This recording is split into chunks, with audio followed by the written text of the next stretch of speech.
여러분의 남편이 하루 일과를 마친 뒤 늘 집에 들어오고 말수는 줄었지만 그저 피곤해서라고 생각했는데 사실은 그 남자가 다른 집에도, 다른 삶에도, 다른 여인에게도 같은 시간만큼을 나누며 살고 있다면요. 소름이 끼치고 믿기 힘들겠지만 그런 일이 우리 이웃에게, 우리 가족에게, 그리고 우리 자신에게도 일어날 수 있습니다. 오늘 이 시간 여러분께 들려드릴 이야기는 노후의 두 집 살림을 하고 있음에도 주변 누구도 눈치채지 못한 채 수년째 이중 생활을 하고 있는 3명의 70 넘은 남성들이 실제 고백입니다. 우리는 종종 두 집 살림이라는 단어를 드라마나 뉴스 속 이야기로만 여깁니다. 하지만 제가 직접 만나고 긴 시간 대화한 이 세 남성은 그 누구보다 평범했고 그 누구보다 조용한 얼굴로 자신의 고백을 꺼내놓았습니다. 그중 첫 번째 인물, 부산에 사는 72의 최영근 어르신은 이렇게 말했습니다. 사람들이 말하죠. 두 집 살림이 쉬운 줄 아냐고. 근데요, 진짜 무서운 건 쉬워서가 아니라 버릴 수 없어서 하는 겁니다. 그 사람도 가족이고 이 사람도 가족인데 둘 다 없으면 나는 그냥 없어져요. 최 어르신은 젊은 시절 건설 일을 하며 전국을 돌아다녔고 그중 한 지역에서 긴 시간 함께 일했던 여성과 가까워졌다고 했습니다. 그 여인은 그에게 세심한 배려를 해주었고 일 끝나면 국 하나 끓여서 같이 먹기도 했으며 서로의 몸 상태를 걱정해주며 아주 조심스럽게 삶을 나누기 시작했습니다. 문제는 그 여인과의 인연이 단지 몇 해를 넘기고 결국 수십 년이 되어 그에게는 2명의 아내가 생겼다는 점입니다. 법적으로는 아니지만 생활로는 두 집에서 남편이자 가장으로 살아온 시간이 15년이 넘었다고 했습니다. 주말마다 부산과 양산을 오가요. 양쪽 다 내가 없으면 허전하다고 하죠. 그 말 들으면 나는 내가 쓸모있는 사람 같아서 그 말을 들으려고 2시간을 버스 타고 갑니다. 그는 한쪽에는 연금을 보내고 다른 쪽에는 월세와 생활비를 보태며 오래도록 가족을 쪼개 나누고 있었습니다. 무엇보다 놀라운 건 그가 한 말 중 이 대목이었습니다. 아내는 모를 거예요. 아마 지금도 내가 바람을 피우는 줄도 두 집이 있는 줄도 상상 못하겠죠. 왜냐면 나는 절대 흔적을 안 남기니까요. 그의 말에 담긴 무서우리만큼 철저한 이중성, 그리고 지독하리만큼 조용한 외로움은 듣는 저를 한동안 말없이 만들었습니다. 그는 아내와 대화를 거의 하지 않고 가정 안에서는 그저 조용히 신문 보고 외출은 꼭 일정대로 하고 휴대전화도 아내가 볼 수 없도록 설정을 해놓았다고 했습니다. 이야기를 들으며 저는 이런 생각이 들었습니다. 정말 아무런 징후도 없을까? 과연 우리가 몰라서 몰랐던 것일까? 아니면 보지 않으려 했던 건 아닐까? 두 집 살림을 하는 이들은 놀랍게도 어느 순간부터는 거짓말을 하지 않습니다. 단지 말을 아낄 뿐입니다. 모든 행동이 일정해지고 예민해지고 대화가 사라지고 마음이 떠나간 자리에 형식만 남습니다. 최영근 어르신의 사례는 두 집 살림을 들키지 않고 이어가는 남성들의 전형적인 특징을 보여줍니다. 바로 감정의 완전한 분리, 그리고 현실의 이중분배. 그는 말합니다. 한 여인에게는 사랑을 주고 다른 여인에게는 책임을 줍니다. 그래야 둘 다 내 옆에 있어줍니다. 이 문장은 잘못된 선택의 끝에서 한 사람이 자신의 존재를 유지하기 위해 어떻게 스스로를 합리화하는지를 고스란히 보여줍니다. 여러분, 이 이야기를 들으며 화가 나기도 하고 황당하게 들릴 수도 있습니다. 하지만 지금 이 순간 여러분 곁에 있는 누군가도 이런 감정을 품고 있을 가능성을 완전히 부정할 수 없습니다. 이번에는 두 번째 사례, 서울 강북에서 살고 있는 73살의 오진국 어르신의 조용한 이중 생활을 들여다보며 두 집 살림의 또 다른 양상을 이야기해 보겠습니다. 이번에는 서울 강북에서 살고 있는 73살의 오진국 어르신 이야기를 들어보겠습니다. 이분의 삶은 더 조용하고 더 치밀했습니다. 누구보다 성실하고 반듯하게 살아온 분으로 지인들 사이에서는 가족밖에 모르는 사람이라는 평가를 받았습니다. 그런데 그는 15년 가까이 두 번째 여인과 매주 수요일마다 정기적으로 시간을 보낸다고 했습니다. 그날만큼은 이 세상에 어떤 일도 없다는 듯 전화도 받지 않고 가족 모임도 피하며 1시간 거리에 있는 그 여인의 집으로 향합니다. 그의 표현에 따르면 그날은 내 숨통이 트이는 날이라고 했습니다. 오 어르신은 아내와 사이가 나쁘지 않았다고 말합니다. 부부 싸움도 거의 없고 평생 자녀 교육과 경제에 충실했다고 자부했습니다. 하지만 은퇴 후 삶의 중심이 바뀌고 아내와 함께 있는 시간이 많아질수록 서로에게 아무 말도 하지 않는 시간이 늘어났다고 합니다. 하루 종일 같은 공간에 있는데 이야기할 말이 없는 거예요. 밥은 같이 먹는데 맛있다는 말 한마디도 없고 뉴스를 같이 보는데 거기서 나오는 이야기로도 말이 이어지지 않아요. 아내는 늘 스마트폰만 보고 있고 나는 혼잣말만 하게 되죠. 그런 시간들이 반복되자 그는 무력감을 느꼈다고 합니다. 그 무력감이 그를 누군가에게 기대고 싶게 만들었습니다. 그때 우연히 과거 직장에서 오래전 함께 일했던 여직원을 우연히 다시 만나 조심스럽게 안부를 묻고 그 만남이 몇 번 이어지다가 지금은 서로의 삶에 깊숙이 들어오게 된 것입니다. 그 사람은 나한테 말해줘요. 당신 참 좋은 사람이야. 그 말이 얼마나 오랜만에 듣는 말이었는지 몰라요. 지금 내 아내는 내가 밥을 챙겨 먹는지도 몰라요. 하지만 그 사람은 내가 어떤 국을 좋아하는지 기억해요. 그리고 늘 내 이야기를 들어줘요. 이 말을 듣고 있는 내내 저는 이 상황이 얼마나 많은 가정에서 예고 없이 일어날 수 있을지 실감할 수 있었습니다. 두 집 살림이라는 건 도덕의 경계를 넘는 일임에는 분명합니다. 그러나 이 문제의 본질은 왜 그런 감정까지 갈 수밖에 없었는가? 그 질문에서 시작되어야 한다는 걸 절감하게 됩니다. 오진국 어르신은 어떤 경제적 도움도 주지 않는다고 했습니다. 그저 매주 수요일 자신의 감정을 함께 나눌 사람과 커피 한 잔, 짧은 산책, 그 대화 속에서 자신이 다시 살아있다고 느낀다고 했습니다. 놀라운 건 그 역시도 집안에선 변함없이 행동하고 있다는 겁니다.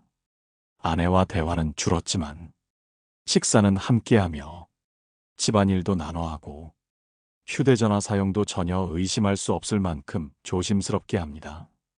내가 이상하게 행동하면 안 돼요. 그러면 이 집도 저 집도 다 무너지는 거예요. 그래서 나는 철저하게 두 삶을 분리합니다.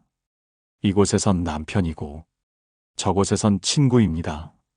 그 이상도 이하도 아니에요. 그의 목소리는 차분했고 오히려 죄책감보다는 어쩔 수 없었던 선택이라는 담담함이 묻어 있었습니다. 이쯤 되면 여러분도 느끼셨을 겁니다. 두 집 살림이라는 게 격한 욕망이나 자극적인 사건으로만 이루어지는 게 아니라는 것을요. 오히려 말이 사라지고 감정이 메마른 긴 시간 속에서 소리 없이 만들어진 정서적 틈, 그 틈이 한 사람을 두 개의 삶으로 이끌어간다는 사실을요. 여기서 여러분께 조심스럽게 하나 여쭙고 싶습니다. 혹시 여러분의 남편은 요즘 무엇에 웃고 무엇을 피하고 어떤 말을 하지 않으시나요? 그 침묵 속에 그가 나누지 못한 이야기가 숨어 있을 수 있습니다. 그리고 그 이야기를 들어줄 누군가가 여러분이 아니게 될 수도 있습니다. 철학자 에리히 프롬은 말했습니다. 사랑은 감정이 아니라 의지이며 상대를 위한 지속적인 선택이다. 우리는 그 선택을 매일 조금씩 포기하고 있는 건 아닐까요? 이번에는 세 번째 사례, 남양주에 사는 74세 강재우 어르신이 두 집 살림을 유지해온 전혀 다른 방식의 고백을 들려드리겠습니다. 이번에는 남양주에 사는 74세 강재우 어르신의 이야기입니다. 이분의 경우는 앞선 두 명과는 또 달랐습니다. 최영근 어르신은 책임을 쪼개어 나눴고 오진국 어르신은 감정을 분리해 두 사람 사이를 오갔지만 강재우 어르신은 자신의 과거를 지우지 못한 채 두 개의 집을 마치 하나처럼 안고 살아가고 있었습니다. 그의 고백은 조용했고 단단했고 그리고 무척 슬펐습니다. 그 여자가 나랑 같이 살겠다고 한 게 아니었어요. 그냥 자기 인생의 한 사람쯤 지켜주는 존재가 있었으면 좋겠다고 했을 뿐이에요. 나는 그 말을 못 지나쳤어요. 강 어르신은 26살의 어린 나이에 결혼했고 아내와는 40년을 함께 살며 슬하에 자녀 셋을 두었습니다.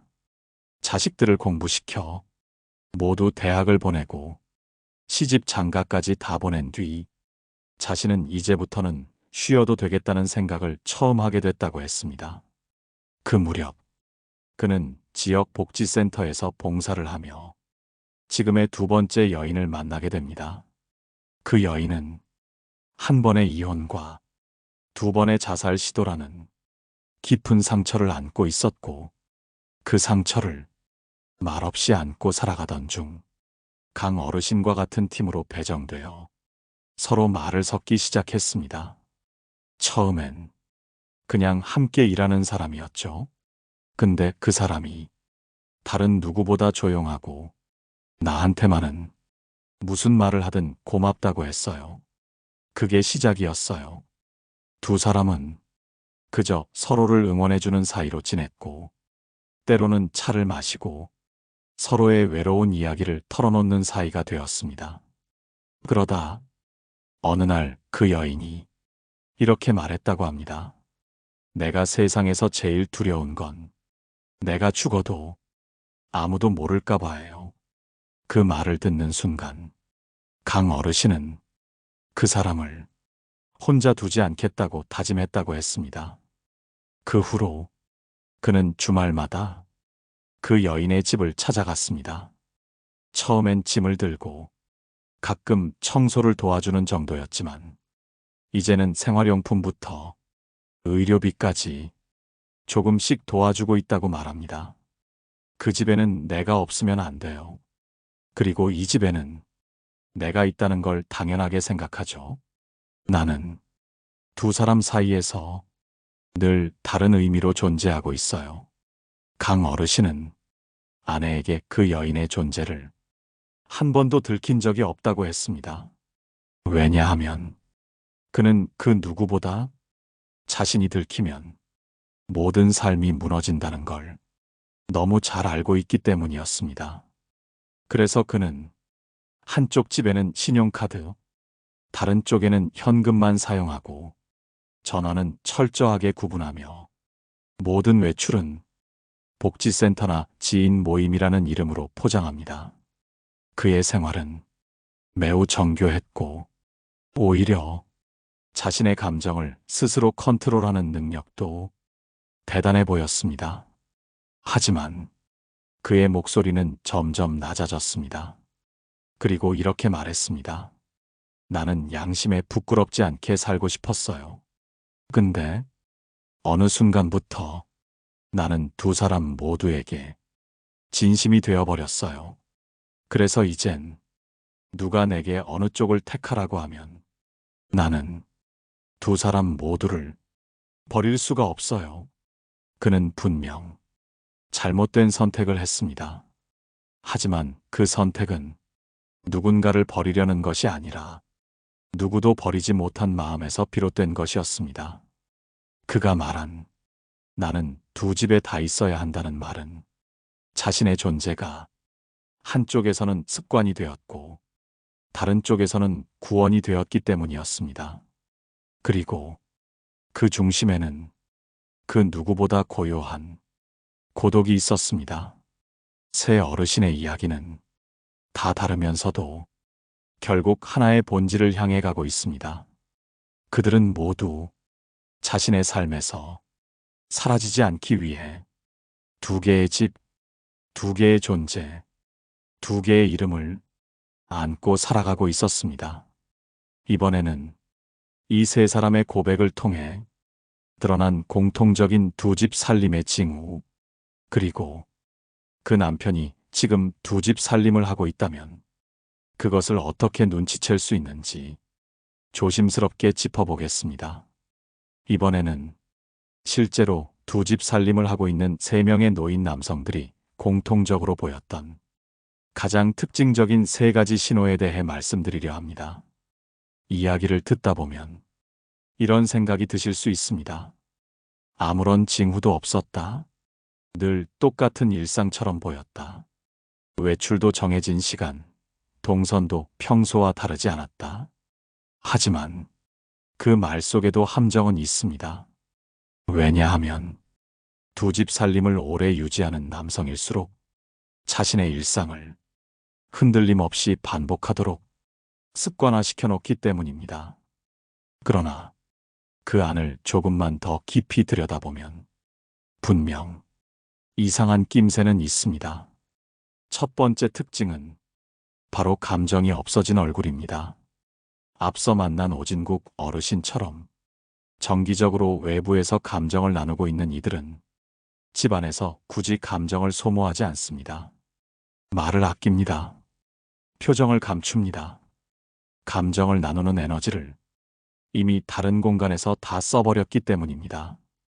특히 평소에 말이 많았던 사람이 갑자기 조용해지거나 무뚝뚝하던 사람이 오히려 말수가 늘었다면 이 또한 기존의 성격이 아닌 조절된 태도일 수 있습니다.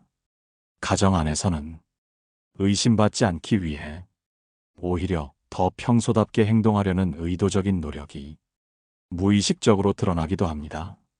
두 번째 특징은 지출 패턴의 미세한 변화입니다. 두 집 살림을 하는 사람은 두 공간에 필요한 생활비를 나름의 방법으로 분산시킵니다. 그 과정에서 나타나는 대표적인 신호는 현금 인출이 늘어나거나 카드 사용 내역이 불분명해지는 것입니다. 특히 카드보다는 현금을 선호하고 생활비에서 이유 없는 일부 금액을 따로 챙기려 하거나 용처가 불분명한 지출이 반복된다면 그것은 단순한 소비 습관이 아니라 외부의 삶에 흘러들어가는 자금일 가능성이 있습니다. 세 번째 특징은 정기적으로 비워지는 시간대입니다. 두 집 살림은 어디까지나 시간의 분할 위에 세워집니다. 매주 특정 요일, 특정 시간대에 외출이 반복되며 그 일정은 절대 바뀌지 않습니다. 가령 매주 수요일 오후만 되면 늘 나간다거나 토요일 아침에 조용히 사라져 점심 무렵 돌아오는 일정이 꾸준히 반복된다면 그건 단순한 일과가 아니라 약속된 외부 관계일 수 있습니다. 이때 중요한 건 그 외출의 이유가 늘 비슷하고 늘 피상적이라는 점입니다. 동창 모임이야. 교회 일이지. 시장 좀 갔다 올게. 이처럼 누구도 확인할 수 없는 막연한 활동을 이유로 시간을 비워두는 것입니다. 더불어 그 시간대에는 연락이 잘 닿지 않거나 통화 연결이 되어도 늘 짧고 조급한 태도를 보인다면 그 또한 조심해야 할 신호입니다. 여기까지 이야기하면 많은 분들이 한숨을 쉬시곤 합니다. 그럼 이걸 어떻게 다 확인하죠? 감시하라는 건가요? 저는 그렇게 말씀드리지 않습니다. 중요한 건 의심이 아니라 관찰입니다. 그 사람의 삶에 조용히 귀 기울이고 그 마음에 작은 변화들이 생기고 있지는 않은지 조금만 더 관심을 갖고 조금만 더 조심스럽게 그 틈을 들여다보는 것입니다. 우리는 종종 가장 가까운 사람을 가장 멀리 둡니다. 그는 당연히 그 자리에 있을 거라고 믿으며 정작 그 사람의 내면이 어디로 가고 있는지는 묻지 않고 살아갑니다. 하지만 두 집 살림은 그 사람이 한순간에 버리는 일이 아닙니다. 수많은 사소한 감정의 고비, 오해, 단절, 외로움이 쌓이고 쌓여 결국은 한 사람의 마음이 밖으로 나가게 되는 것입니다. 그 흐름을 멈추기 위해 우리는 의심보다 돌봄이 먼저여야 합니다. 철학자 쇼펜하우어는 신뢰는 의심을 멈추게 하는 유일한 감정이며 신뢰가 사라진 자리에 관계는 머물 수 없다고 말했습니다. 두 집 살림을 막는 건 단속이 아니라 신뢰의 복원입니다. 그 시작은 아주 작고 조용한 살펴보는 눈빛에서 시작됩니다. 이번에는 이 세 사례를 바탕으로 지금 우리가 해야 할 현실적인 대처, 그리고 관계를 되살릴 수 있는 작지만 효과적인 실천 방법에 대해 이야기해 보겠습니다. 이번에는 두 집 살림을 막기 위해 우리가 지금 당장 할 수 있는 가장 현실적이고도 따뜻한 실천 방법에 대해 말씀드리겠습니다. 여러분, 두 집 살림을 이미 저지르고 있는 사람에게 증거를 들이밀고 다그치고 버럭 화를 내면 돌아올까요? 안타깝게도 대부분은 돌아오기보다는 더 깊숙이 숨습니다. 그는 자신의 죄책감을 방어하기 위해 오히려 아내의 추궁을 통제 욕구로 받아들이고 더 강하게 자신을 변호하려 들기 때문입니다. 그렇기 때문에 정말 중요한 건 들켰을 때 대처가 아니라 들키기 전에 기류를 바꾸는 것입니다. 첫째는 말을 거는 타이밍을 바꾸는 것입니다. 아내들이 종종 하는 실수는 말을 해야 할 순간을 놓친다는 점입니다. 가령 남편이 집에 돌아왔을 때 피곤해 보이면 대화를 피하게 됩니다. 하지만 그 피곤한 얼굴 뒤엔 지금은 말 걸지 말라는 무언의 벽이 있습니다. 그 벽을 오래 두면 그 사람의 감정도 언젠가 닫혀버립니다. 그렇다면 그 벽을 깰 수 있는 가장 좋은 시간은 언제일까요? 바로 식사 직후입니다. 몸이 따뜻하고 소화가 시작되며 긴장이 풀리는 이 시간은 마음의 문도 조금 느슨해지는 순간입니다. 이때 질문을 해보세요. 당신 요즘은 어떤 생각해요? 최근에 당신이 제일 재미있었던 일은 뭐예요? 처음엔 대답을 피하겠지만 그 말은 상대를 조심스럽게 자기 삶으로 돌아오게 하는 길이 됩니다. 둘째는 부부만의 감정 시간을 정하는 것입니다. 저는 많은 상담에서 이 습관을 적극 추천합니다. 일주일에 단 하루, 10분만이라도 서로의 감정을 나누는 시간을 만들어 보세요. 그 시간에는 돈 얘기, 자식 얘기, 걱정 얘기를 빼고 오직 당신과 나의 이야기를 나누는 겁니다. 내가 오늘 아침에 당신이 끓인 된장국 먹고 엄마 생각이 났어요. 그때 당신 손길이 참 따뜻하게 느껴졌어요. 요즘 내 안에서 자주 올라오는 감정은 불안이에요. 내가 자꾸만 작아지는 느낌이 들어서요. 이런 감정의 고백은 감정을 밖에서 나누지 않게 만드는 가장 강력한 울타리가 됩니다. 내 감정이 집 안에서 받아들여질 수 있다는 확신이 있어야 사람은 다른 관계를 만들고 싶은 욕구가 줄어듭니다. 셋째는 작은 물리적 접촉을 되살리는 것입니다. 두 집 살림을 시작하는 이들이 초기에는 죄책감보다 사소한 따뜻함에 더 흔들린다고 말씀드렸지요. 그 사소한 따뜻함은 손끝의 스침, 옷깃의 정리, 잠들기 전 이불을 덮어주는 동작, 이런 접촉들로부터 시작됩니다. 손 한 번 안 잡은 지 언제 되셨나요? 잠자리에 들기 전 오늘 고생했어요. 이 말 한마디 하신 적 있으신가요? 작은 스킨십과 짧은 인사, 소소한 챙김이 한 사람의 하루를 지켜줍니다. 넷째는 아내로서의 역할을 줄이고 여성으로서의 나를 회복하는 것입니다. 많은 아내들이 자신을 가족의 매니저처럼 사용합니다. 돈 집안일, 자녀 뒷바라지, 병원 예약, 모든 게 나의 역할이 되어버립니다. 그러다 보면 정작 남편은 그녀를 아내가 아니라 살림을 책임지는 사람으로만 인식하게 됩니다.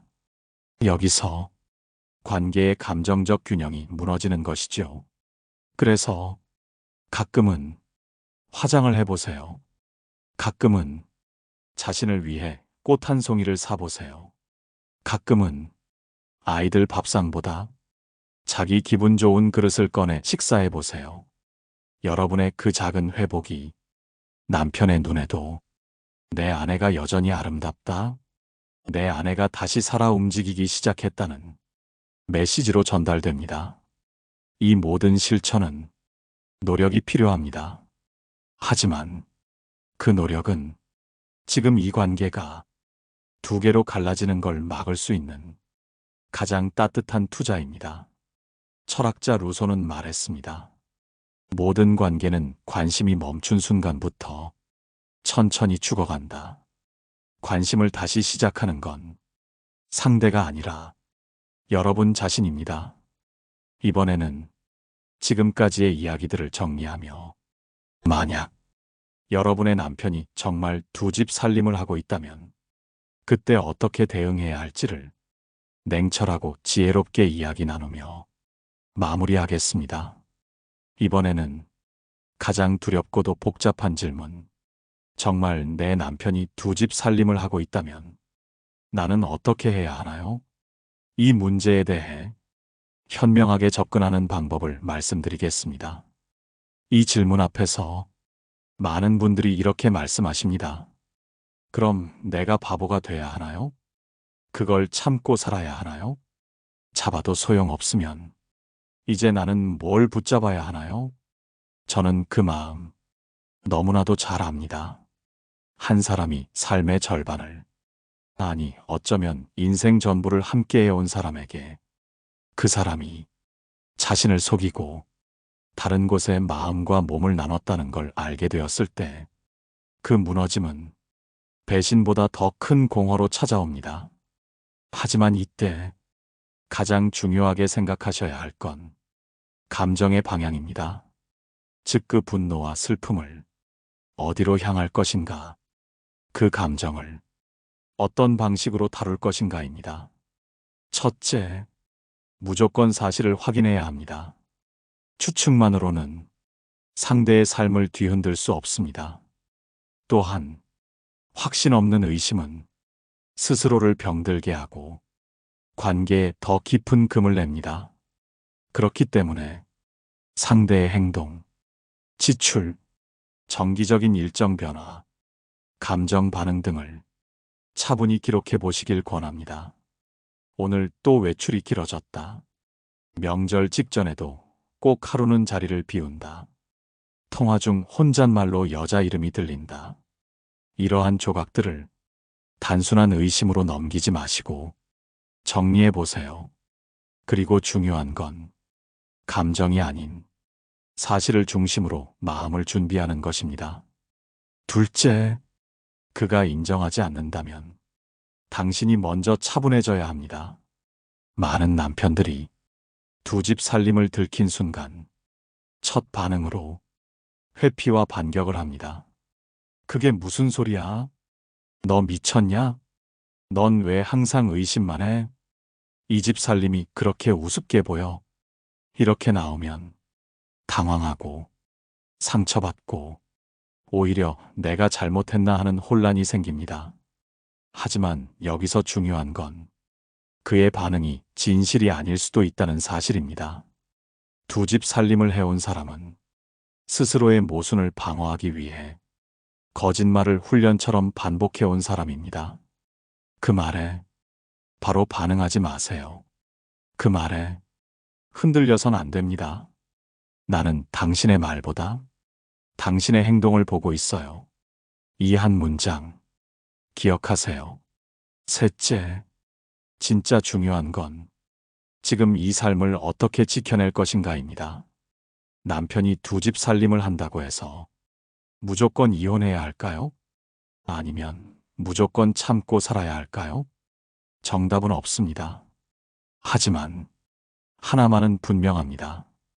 여러분의 삶이 그 사람의 죄책감 위에 서 있어서는 안 된다는 것입니다.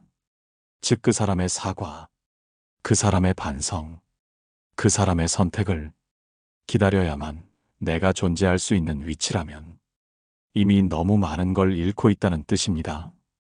여러분의 감정, 자존감, 삶의 주도권은 지금부터 여러분의 손에 다시 돌아와야 합니다. 그래서 저는 이 상황에서 세 가지 준비를 꼭 하시라고 말씀드립니다. 하나, 경제적인 독립. 둘, 심리적인 복구. 셋, 사회적인 연결. 경제적 독립이란 그 사람의 돈 없이도 한 달을 살 수 있는 구조를 미리 만들어 두는 겁니다. 통장, 재산 내역, 수입 구조를 다시 점검하십시오. 심리적 복구는 그 사람과의 대화만이 아니라 내 안의 혼란을 다스릴 수 있는 나만의 시간을 만드는 겁니다. 글을 쓰거나 산책을 하거나 상담을 받거나 누구라도 내 마음을 말할 수 있는 공간이 있어야 합니다. 사회적 연결은 친구, 이웃, 커뮤니티를 통해 나는 혼자가 아니다는 감각을 회복하는 것입니다. 두 집 살림을 겪는 여성들 중 가장 힘들어하는 분들의 공통점은 나만 이런 일을 겪는 것 같아서 말할 수 없다는 것입니다. 하지만 아닙니다. 말할 수 있습니다. 도움을 받을 수 있습니다. 그리고 이 일을 겪으면서도 자기 삶을 온전히 지켜낸 분들도 분명히 있습니다. 오늘의 마지막은 한비자의 말로 맺고자 합니다. 강물은 바위를 만나도 흐르되 흐름을 멈추지 않는다. 그리하여 결국 길을 낸다. 여러분, 지금 마음이 꽁꽁 막혀 있다면 그건 잠시 바위를 만난 것입니다. 마음이 갈 곳이 없다면 그건 새로운 길이 열리려는 순간일 수도 있습니다. 이번에는 이제까지의 내용을 정리하며 방송의 핵심 메시지를 다시 전하고 여러분께 전하고 싶은 마지막 위로의 말을 드리겠습니다. 이제 마지막으로 오늘 함께 나눈 이 긴 이야기를 조용히 정리해 보려 합니다. 노후에 남편이 두 집 살림을 한다는 건 한 사람의 잘못이나 일탈로만 끝날 문제가 아닙니다. 그건 가정을 지키기 위해 애써온 한 여인의 신뢰가 무너지는 일이며 평생을 함께한 사람에게 내 삶을 내어준 결과가 무시당하는 일로 되돌아오는 지독한 배신이기도 합니다. 하지만 오늘 세 명의 노인을 통해 들려드린 이야기는 단순한 분노를 자극하려는 것이 아니라 그들의 내면에 무엇이 있었는지를 냉철하게 보여드리기 위함이었습니다. 그들은 공통적으로 말했습니다. 두 집을 사랑해서가 아니라 어느 곳에도 전부를 줄 수 없었기 때문에 양쪽에 반쪽씩을 나누고 있었다고 최영근 어르신은 자신을 쓸모 있는 사람이라 느끼기 위해 두 가정을 오갔습니다. 오진국 어르신은 감정이 사라진 집안에서 살아있다는 감각을 되찾기 위해 감정을 외부로 옮겼습니다. 강재우 어르신은 누군가의 외로움을 지나치지 못해 자신의 삶을 둘로 나누었습니다. 이 세 사람의 이야기를 통해 우리가 확인한 건 두 집 살림이라는 비정상적인 선택의 이면에 오랜 시간 묻어둔 외로움과 소외된 감정이 어떻게 사람을 다른 삶으로 밀어내는지를 알게 된 것입니다. 여러분, 그렇다면 지금부터 중요한 건 나를 속인 그 사람에만 집중하는 것이 아니라 우리의 관계 안에서 놓쳐왔던 것들을 정직하게 돌아보는 일입니다. 두 집 살림을 막기 위해 우리가 할 수 있는 건 의심보다 관심입니다. 감시보다 대화입니다. 그리고 침묵보다 작은 말 한마디입니다. 혹시 여러분의 남편이 요즘 말수가 줄고 늘 일정한 시간에 사라지고 표정이 멀어졌다면 그건 다른 관계가 있다는 단서일 수 있습니다.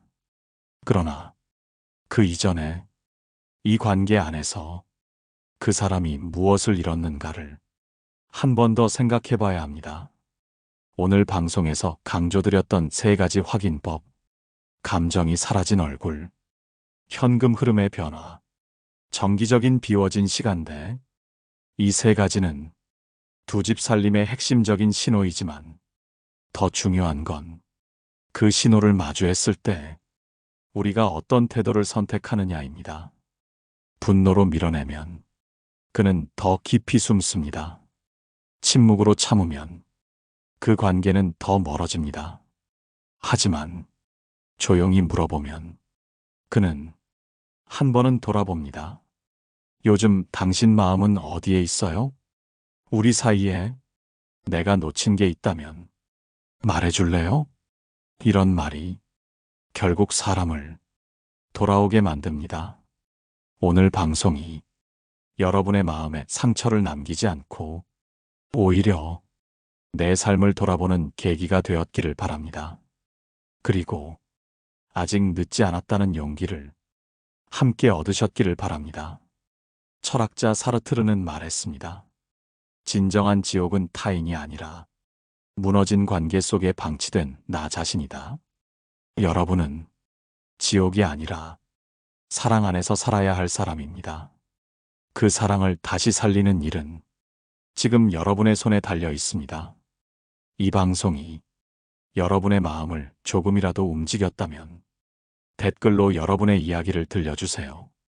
혹시 같은 아픔을 겪은 분이 있다면 조용히 용기를 나눠주세요. 그리고 좋아요와 구독을 통해 이 따뜻한 이야기가 더 많은 이에게 닿을 수 있도록 도와주세요. 다음 방송에서도 여러분의 삶과 마음을 위한 이야기로 다시 찾아뵙겠습니다. 여러분 곁에서 늘 조용히 귀 기울이는 노후 상담사였습니다. 감사합니다. 노후에 빛나는 지혜였습니다.